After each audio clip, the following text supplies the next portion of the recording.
All right. I'm going to give my final thoughts. I have credits over here from when they first played. I'm not getting credits right now. Oh, come on. Come on. Look at this. I'm not ready for credits right now. You ready for credits right now. All right. So I wrote down my thoughts on this because yesterday I gave my thoughts after I did the final dungeon, and it wasn't really the direction I wanted to go. So I'm going to be looking over here quite a bit. And basically I'm just going to read this because that's what I got. So after playing Octopath Traveler to completion, I've come to the conclusion that I don't like the game. While I adore the combat and presentation, I can't wrap my head around how the story is delivered. While playing any RPG, the story is the ultimate reason that I see it to the end. I like getting invested in the characters and the plot as a whole. I love the nuances, secrets, foreshadowing, etc. And I really like making predictions, as I'm sure you've noticed. The narrative is the driving force to continue playing the game, or my driving force. But as I progressed, something was sapping away my interest. Octopath Traveler tries something new with its narrative, and I think it's a great idea, but implemented poorly according to my own preferences. The game goes out of its way to interrupt the narrative experience. Each character's story can't be completed in order from start to finish. To say it in a different way, I couldn't start the game as Ophelia and do all 4 chapters of her story back to back. The way the game is designed, I need to grind. This grind can be accomplished in 2 ways. The traditional method where you go out and just fight enemies for a few hours, or the game's suggested method of experiencing other 7 characters' stories. This ruins the momentum and the build-up for several really enjoyable characters and chapters. I'm being interrupted by the design of the game and more or less being told to come back later. When later arrives, despite being given a recap of the events, the build-up is gone. The momentum of the last chapter is gone. I don't go into the next scene carrying over all the hype I had when I just finished an epic reveal. This is the main reason I don't like the game. Not because the game has 8 different stories, but because the game wants me to do all Chapter 1 stories, then all Chapter 2, and so on. It's honestly a little baffling that this is the implementation when the alternative is to play through Chapter 1 through 4 of one character and then move on to the next. As a cohesive piece, the story bogs down the game for me. I don't like the hurdles I need to jump through in order to experience my favorite character story. Despite this, I still value the game quite highly. While I don't do review scores at the moment, I'd imagine I'd rate this game in a similar ballpark to many others who have praised this game. This game is a complete package, and while I don't mesh well with one aspect, it doesn't diminish the others. Because the combat and presentation, like the music, the graphics, the visual effects, and the UI, are so high quality, this game deserves the praise it gets. And I just want to make it clear that while my final conclusion is I don't like the game, that in no way means it's a bad game. I'd tell you if it's a bad game. Believe me. This is a fantastic game that does too many things right to get bogged down by my personal feelings on it. And I think that in of itself encompasses the vast majority of my comments on it. I like the individual pieces. I don't like just that one aspect, and it really did kind of sap away my interest of what I was experiencing. It was really hard to pinpoint, but it was after I did shortly before I did my preliminary thoughts video or segment is when it really kind of honed in, like, I don't really like the way they're handling this story. So just to get into some of the normal format that I've been running with, the as far as what is the story, there's 8 different stories, and I'm not going to go through all 8 stories about what they're about, because that's just a little too much. But what I will do is let you know what stories I did like. For Ophelia, it started off. Well, let me say this first. I didn't think any of the stories were bad. I didn't like several or a few of the stories. So when I say Ophelia started off being pretty meh, that's basically I didn't like it at the start. It wasn't hitting all the right notes that I wanted from it. But it started to get a little bit better. It became okay at chapter 3, even though the reveal was pretty good. The chapter as a whole just wasn't that good. And then chapter 4 for her, it was better, but it still didn't quite hit the notes that I was hoping for. So I just said it was okay. If I wanted to be, well, nah, it was just okay. It was okay. I liked it, but it was okay. Cyrus started off just average, It's like, okay, you're gonna go look for a book, whatever. And then it soared into something fantastic. Cyrus's story might be my favorite out of all of them. Yeah, Cyrus's story is my favorite out of all of them. That just hit on every note of like what I want in fantasy. Tressa was by far the one I liked the least. If you want to know why, just go watch Tressa chapter 4, second half. Just go watch that. The story of a merchant, I think, could be made a little bit more interesting than that. Ulbrich started off great. I love Ulbrich's first chapter, and then it just kind of like petered off after there. It didn't really do anything as interesting as I was hoping. Even though they did mention the Gates of Finis, which was kind of cool. Primrose started off great. For some reason, I didn't like chapter 2. I don't remember why, but every other chapter after that was great. Primrose is right beneath Cyrus for me. Alfin was just okay across the board. He didn't really do anything that I didn't like. He didn't do anything that I thought was really great. Therian started off great. I really liked his first chapter. It's kind of unique for me. Just kind of getting set up like that and then having to kind of recover these items just to get basically his honor back. But in the end, it kind of just petered off from there, and it was just okay. And Hanet was okay all the way through. I didn't have any problems with anything that Hanet's story was doing. Was the story satisfying? Because of the strange structure, I'm gonna say yes and no.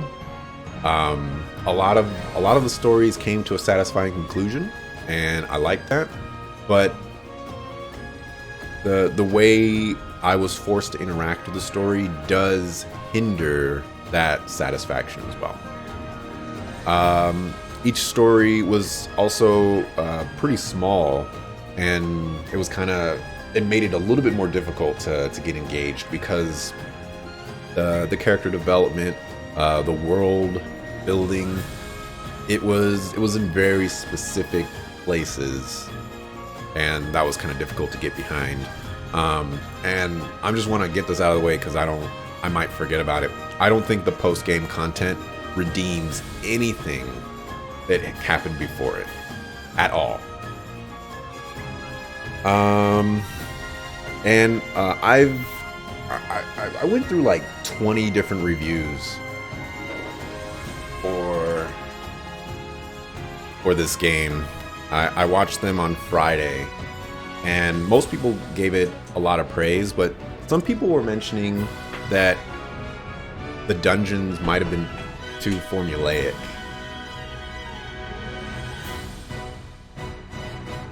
Hold on a second. Okay, some people mentioned that the dungeons might be too formulaic. And I, or at least the chapters, I think there's some merit to that. I don't really hold it against it. Let me see. Does it feel complete? It does feel complete. I think the post-game content really does help. Although I didn't beat the post-game content, I got to what I will consider to be the secret final boss, and got absolutely bodied. With my main team, I might add. But a lot of the information that came before that was kind of enlightening and really nice to read. It was just, it's both rewarding to witness that information, but also, and I'm going to use a very charged word here, it's also very insulting to get such important character development and important world building in something that's a secret and not tied to anything else that's part of the game. How's the pacing? The pacing was awful because of all the gating that happens with all the characters and all the forced grinding that you'll have to do, whether that's grinding to experience the other characters' stories or grinding in the traditional way. And did I like the story? I did, as mentioned, I did like most of the stories. Let's see, gameplay. There's a lot of gameplay elements that stand out. I really like the path actions. I really like how they separated some of the classes and swapped them up. Really, really cool. For the combat, everybody out there loves the combat. I'm one of those people. It was challenging, it was creative, it was fun.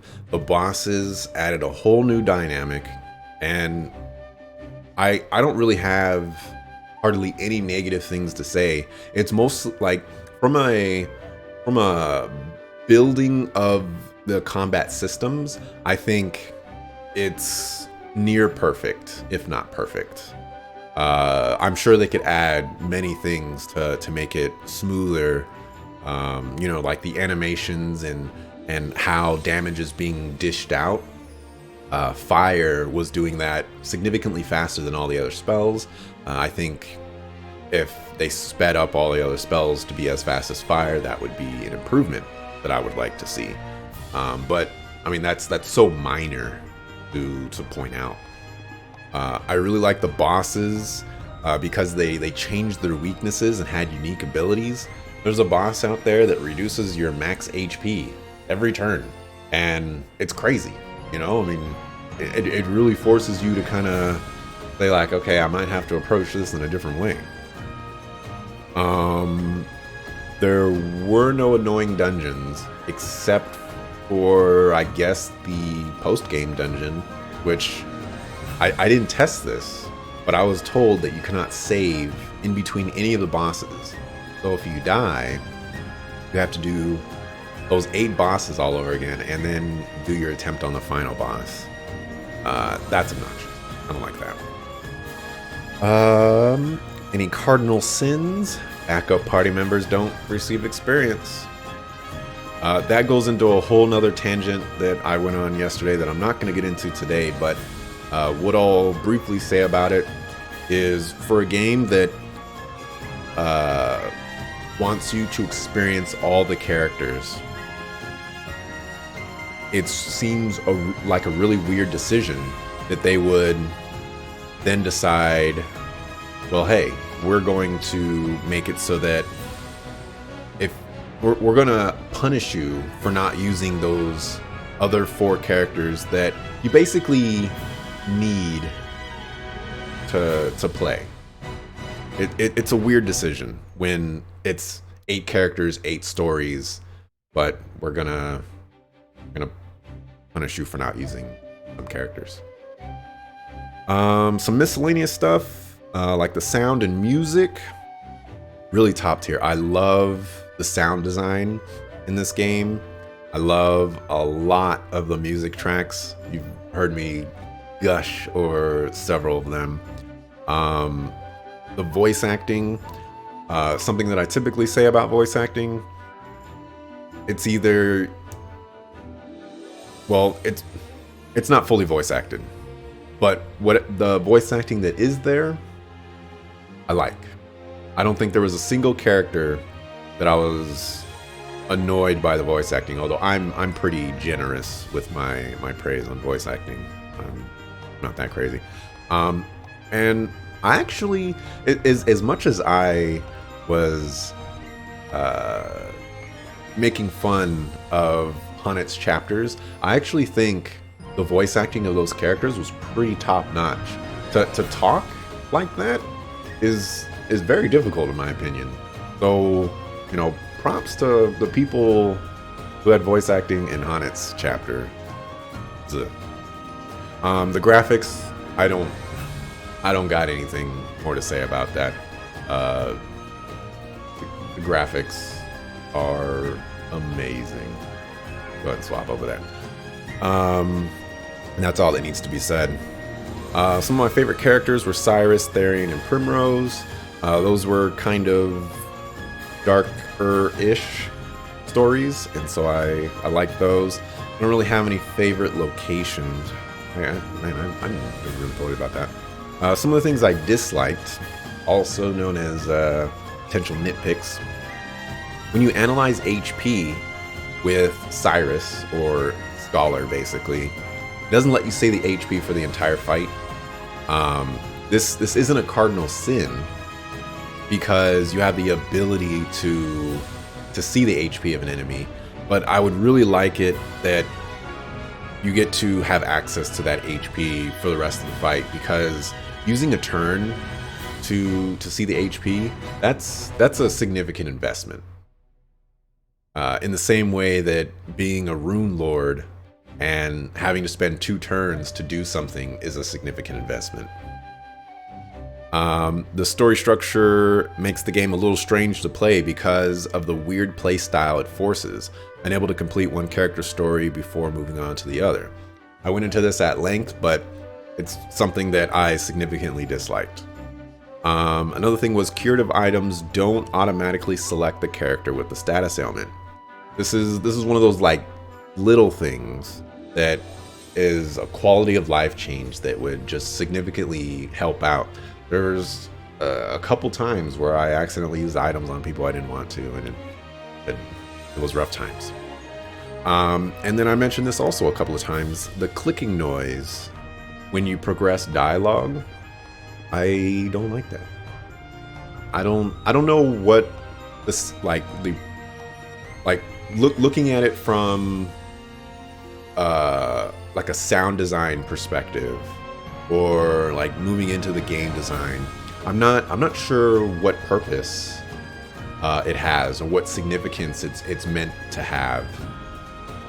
So I've been kind of curious why some games do that and why some games don't. And I don't really have an answer for that. Which makes me move on to if the developer is watching. Some magical reason that you're watching my tiny little channel. I'd like to see more encouragement to playing the story from start to finish. I've talked about it. You know, you can go watch some of the other previous videos, but I'd rather experience chapter 1 through 4 of one character and then move on to the next. I think that is by far the superior narrative delivery method, and I still don't know why it's not that. I would love to hear why that's a thing. I also think that this is a wonderful first installment and a great platform for a sequel, and I do hope to see a sequel. I think the systems of this game are probably one of the best foundations to build a sequel off of, and I'd like to see a lot of returning elements. It's kind of crazy too, because I honestly can't think of very many things to improve on for this game. Like, I don't like the story structure. I don't really like much else, or I don't dislike much else. It's kind of crazy. I'd love to see both new and returning characters. I really like a lot of the characters, but I'd also like to see some new ones, you know, for a sequel or DLC or whatever. And I'd also like to see path actions more unique to each character rather than exploring the light and dark side, which would encourage variety in composition. There's, like an example, Ophelia and Primrose. They both do the same thing, but it's a little bit differently. One is gated by level, one is gated by a percentage chance, which I think is also determined by level or progression in the story or something like that. And I'd rather just Primrose or Ophelia, whichever one, just had a unique ability that did something different. And this one, I'm kind of on the fence about this one, but I'm going to say it anyways. Do away with travel banter and instead create standalone stories with guest party members that interact and grow up together. You go watch Primrose Chapter 3, second half. I mentioned in there a different type of story structure. I also mentioned this in Tressa Chapter 4, I think, where, you know, you introduce guest characters and they kind of follow along with the entire chapter, and it helps build up the relationships of these side characters that oftentimes are more interesting than the main characters, and sometimes even get more character development than the main characters. And so I would really like that to be a central part of the story rather than, you know, just a character along for the ride that we get some information about, sometimes a lot more information than everyone else. And that's actually all of my thoughts. As a whole, I didn't like the game, but it's still a wonderful game. And if my words on the structure of the story did not sway you, I'd recommend this game to you. It's a very difficult thing to quantify if that would be something that would dissuade you from playing the game, but that's just how it is. So yeah, I'm gonna wrap this up. Thanks for watching, appreciate it. I'll be back on Monday to probably play some Xenoblade Chronicles, I think. But yeah, peace.